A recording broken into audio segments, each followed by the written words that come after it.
there's an expression, one mother has room for 10 children.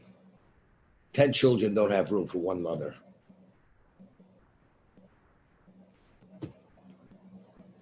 What does that mean? A mother who loves her children unconditionally because they're her children, as she has room for herself, she has room for all her children. A child, the basis for a relationship is what the parent provided for the child. There's a certain degree of the relationship is based upon history. There's a record. As a result of that, the child's level of selfless dedication is not the same as a parent to a child. A mother's child graduates school, now applies for a position. What is the hope and prayer of the mother for the child? They should do well in the interview and be hired for that position that the child wants to be hired for. What does that do to? It's due to the parents' love and level of dedication for the child. And the parent will do anything, will leave no stone unturned, that if it's in the best interest of the child to receive that job, and the parent has the ability, whether it's putting in a good word or making a call, whatever it may be, there are no holdbacks. The parent will do it. You know, action speaks volumes. And if you don't take action, it indicates exactly where you stand. Expression speaks volumes. If you say some things in a certain way, it tells you where you stand. And if you don't, it also tells us where you stand. Every day we declare our belief in God during the Shema. As we explained, Hashem, Elokeinu, the infinite God who's almighty, we have a personal relation, Hashem Echad. He is one. That's the unity of God. That's reality. But how does the world see God? The world doesn't see God as the Jew sees God.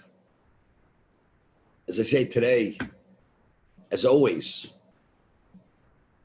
you ask a person, do you believe in God? Even people who are educated, good people, they say, I think so, but I'm not sure. At one time, it would have been unheard of. That should be a person's response. Not sure. Could you imagine? The world has such bounty and affluence. And these people, despite everything they have, they're not sure if there's a God. I think so, but I'm not sure. Or there are times where I question it. How do things happen? Things don't happen by themselves. But nevertheless, people don't acknowledge God as fact. It's not a given fact. It's not simple. And the way the Jew understands God, definitely not. So Rashi, in his commentary on Chumash, explains, Shema Yisrael Hashem Elokeinu. Presently, Hashem is infinite, was, is, and the future. The Almighty. Hashem Echad, but when will God be one, acknowledged by the whole world? That hasn't happened yet. That's to come. At the end of time, when the Mashiach will come, and all evil will be expunged from existence, that's when the world will recognize Hashem Echad. But at this point, it hasn't happened yet. But we acknowledge God as Yud-Kei Vav-Kei, Master, Infinite, Almighty.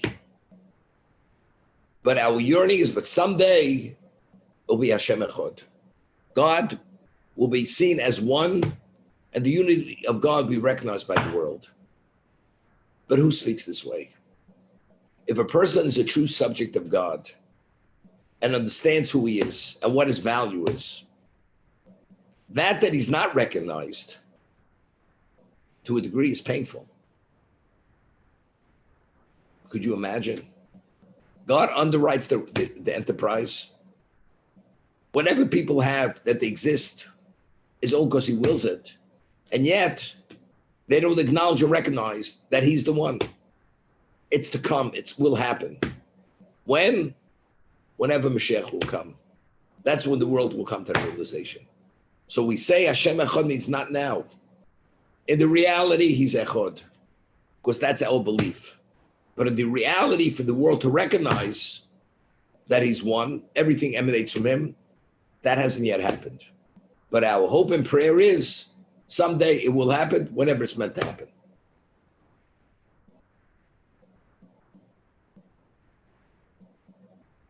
We find that the Talmud tells us after 120 years, you come before the heavenly court and they ask you a number of questions. Even before they evaluate your record, they ask you a question. Did you deal honestly in business? That's one of the questions they asked. They will ask every one of us. Nosose v'nosata be'emuna. Did you play the game straight? Did you deal honestly in business? Then they will ask, Kavati idim la Torah. Did you set times to study Torah? That's another question asked to every Jew. And another question they're going to ask you, Tzipisu Yeshua. Did you await the salvation? Did you await the coming of Mashiach? Not do you believe in the coming of Mashiach, did you await it? And the principle, which is the 12th principle of the Ani Mamin, I believe with absolute faith, we say, Ani Mamin b'emunah shlema b'yas HaMashiach. I believe with absolute faith the coming Mashiach. V'afa b'shis ma'ameya. And even if you tarry, achakalo, I will wait for him with anticipation, chol yom sheyavo, for the day that he will come. There has to be an anticipation. There has to be a yearning for it. Why? What's the reason? And that's the question I ask every one of us. After 120 years, Tzipisa Yeshua, were you awaiting the salvation? Now what do we wait for?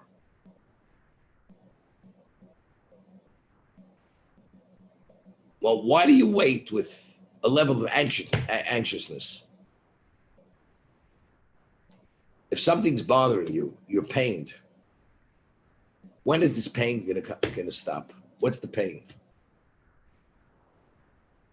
In the text of the Amidah, Rosh Hashanah Kippur, we ask God,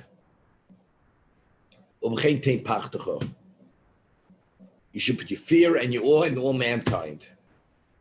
And all mankind will come to recognize who you are, and they will jointly do your service. And they will rejoice in your glory. What is the reality right now? It's not the case. God's name is being trampled, is being desecrated.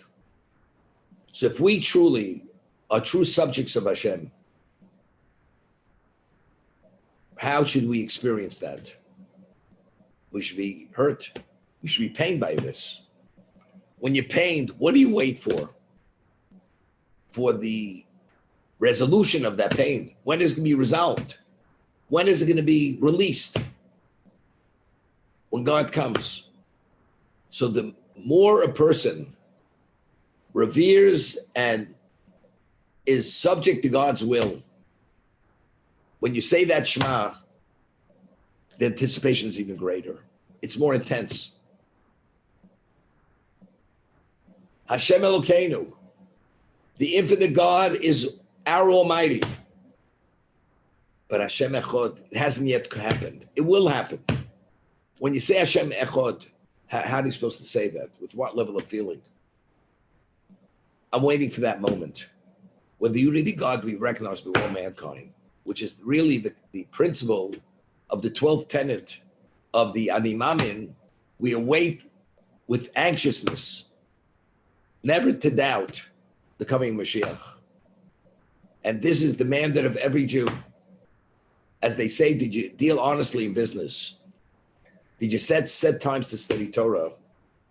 Did you wait with anticipation for the coming of Mashiach?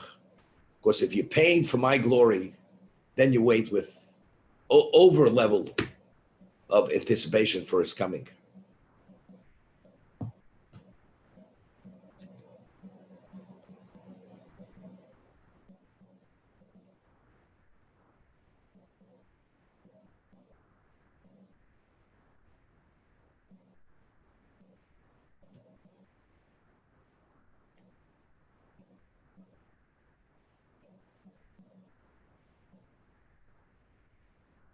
You know, as human beings,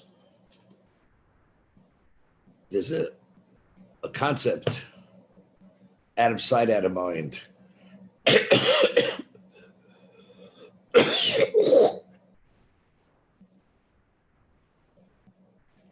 We're touched by what we see. We're touched by experiences, but something we don't see and we don't think about and we don't focus on, we don't reflect. Over time, it just totally dissipates and it's like it doesn't exist. Of course, if you ask the person, he will respond. But in terms of making a difference in our lives, if you're not touched, it doesn't make a difference. And that's out of sight, out of mind. When you say the Shema twice a day, in the evening, in the morning, and you say it just as lip service, and you relate to everything we've been speaking about, what lies in the name of God? What level of subservience do you have to have? What is the relationship subject master? Everything. And you just don't gloss over it. And you stop and you think and reflect. If you're touched, it will make a difference in your life. If you're not, the moment you detach, out of sight, out of mind. I'll give you an example. You go pray in shul or synagogue, wherever you pray. Most people, after they finish the morning service, they go to work, and they didn't serve breakfast at the shul. That's my pun. They serve breakfast. When you're at work, you still think about either the poultry breakfast they served or the exceptional breakfast they served. What about the tefillah? What about the prayer? That's something that happened there, but it's not something which you retain the effect of that moment. Why not? So the moment you walk out of shul, I'll see you. I'll be back for mincha. But you don't take the shul with you. You don't take the experience with you. I always say, people, they go on a safari in Africa, cost them $50,000, maybe more. You know, they have to rent a special road rover. That when you go with your guides, these people with clubs, so they'll protect you from the lions, not to be eaten alive. And when it goes through the mud, and the mud is up to the mid door, you know, and you can talk about it when you get back. And they'll even let you touch the lion, because they have a gun pointed at the lion that if it should move, they'll kill the lion. But you're touching the lion. In the picture, you don't see that. And when you come back, that experience, you talk about it for the next 3 months. Firstly, how much it cost you. And you can afford it, which most people can't. That's first and foremost. So your ego you take over the top. And it was worth the money. It's like person go to Canyon Ranch for 2 weeks. How many people go to Canyon Ranch? How many people eat grass 3 times a day? How many people are able to wear that t-shirt? Very few, but you could. But that, even beyond those 2 weeks, that experience you carry with you for weeks or months into the future. Why? Because it made a difference in your life.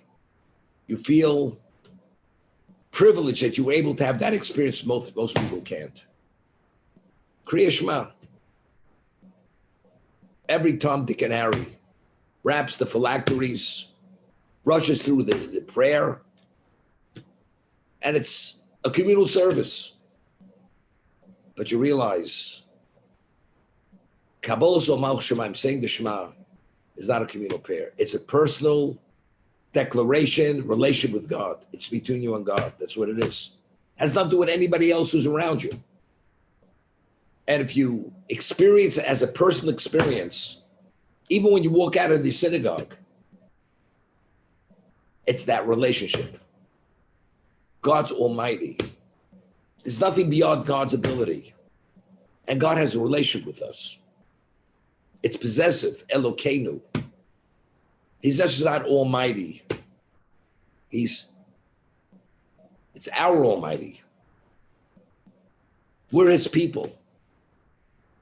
And if you accept his kingship, his sovereignty, his dominion, as you should, then you see it especially in God's eyes. And you're a beneficiary of that relationship. Not that you're doing it to be the beneficiary. It's just a reality. As I always say, the proof's in the pudding. You walk out as if nothing ever happened. It tells you where you're at. You walk out and you take it with you. Then it's something. Just share you something. My daughter, she should live and be well, my older daughter. She spent a year in Israel. She went to seminary.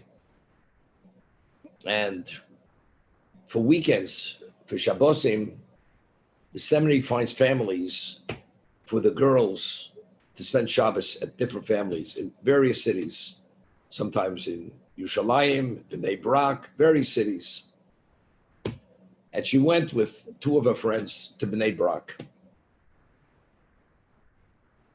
The girls who go to the seminary, they're post-high school, they're between 18 and 19 years old. That's their age. And the Talmud tells us that when we say the Kaddish, the Omen Yeshmei Rabbah, when you respond, Yeshmei Rabbah Mvorch L'Olmei Olmei Ayo, that declaration is so special, it's the equivalent of saying Kedusha. It's like saying Kodesh, Kodesh, Kodesh. Has the same value in God's eyes. And when God hears the Jew declaring that God's name should be blessed and permeate all existence, God at that moment nods his head, Kaviyochol, and says, woe to me that I destroyed the temple. Woe to me, my children are exiled. That's the degree that he values this.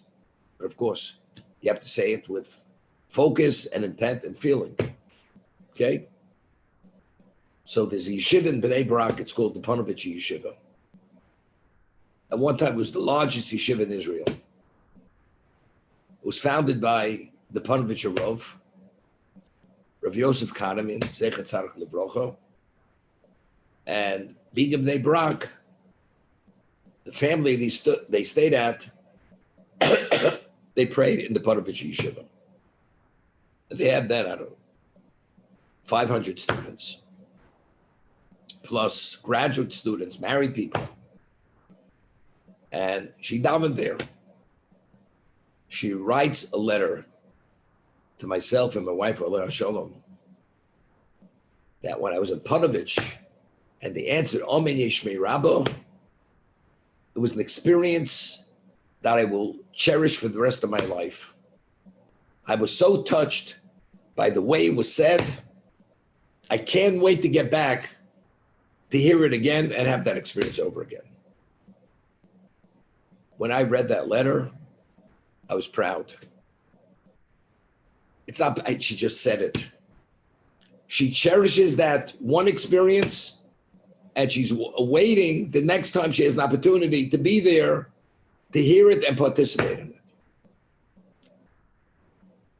it. Could you imagine?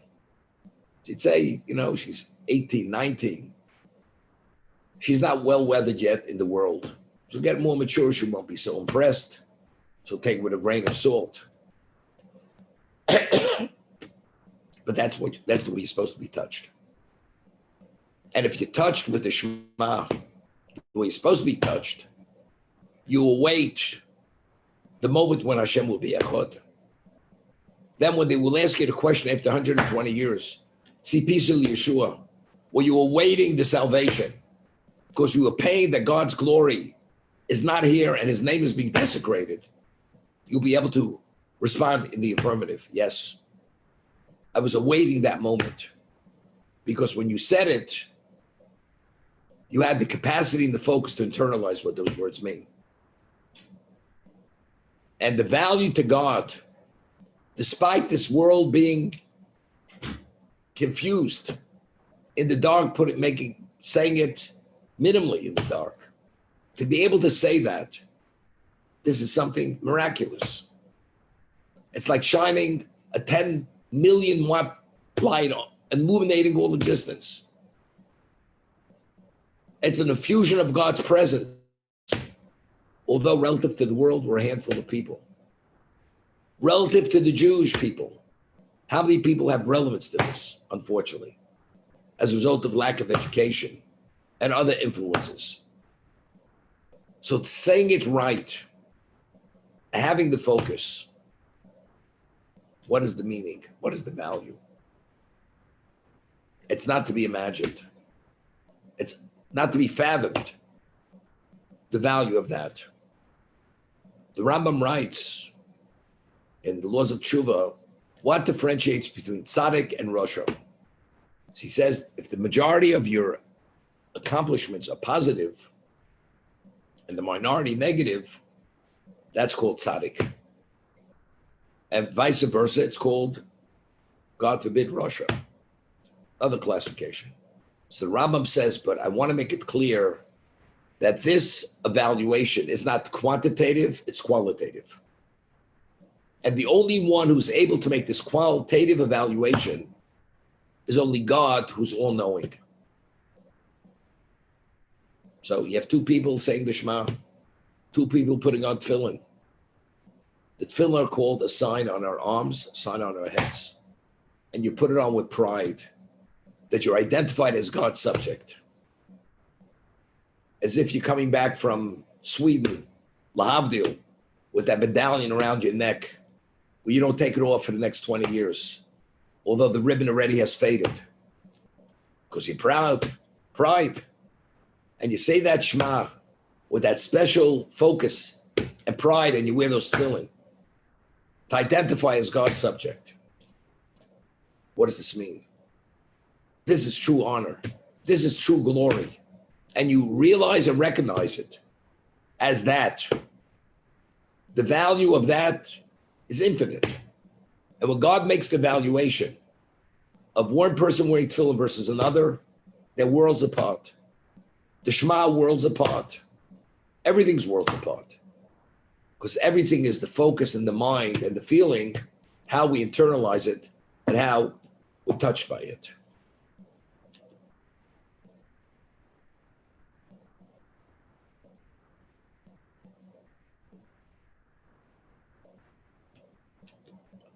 If one transgresses a negative commandment, there's punishment. The court has a right, it's an obligation. If we'd have the courts as of old, the person is subject for lashes. If one is passive and doesn't do a positive commandment, there is no punishment on the human level. She'd say, which is worse? Violating a negative command where you're being proactive, or not performing a positive commandment.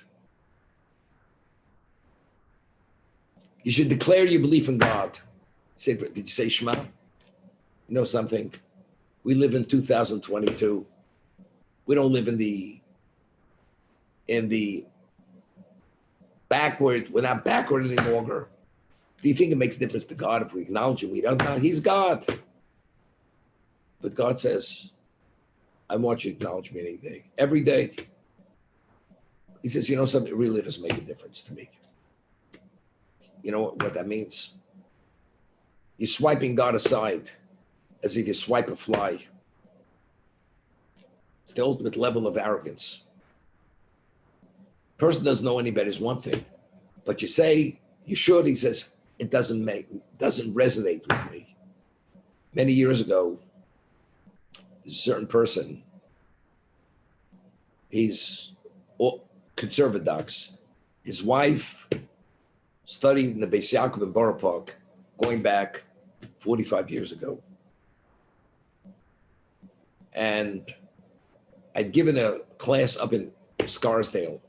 He lives there and another student of mine. They live in Scarsdale. And he's not observant. They're partners, these two people.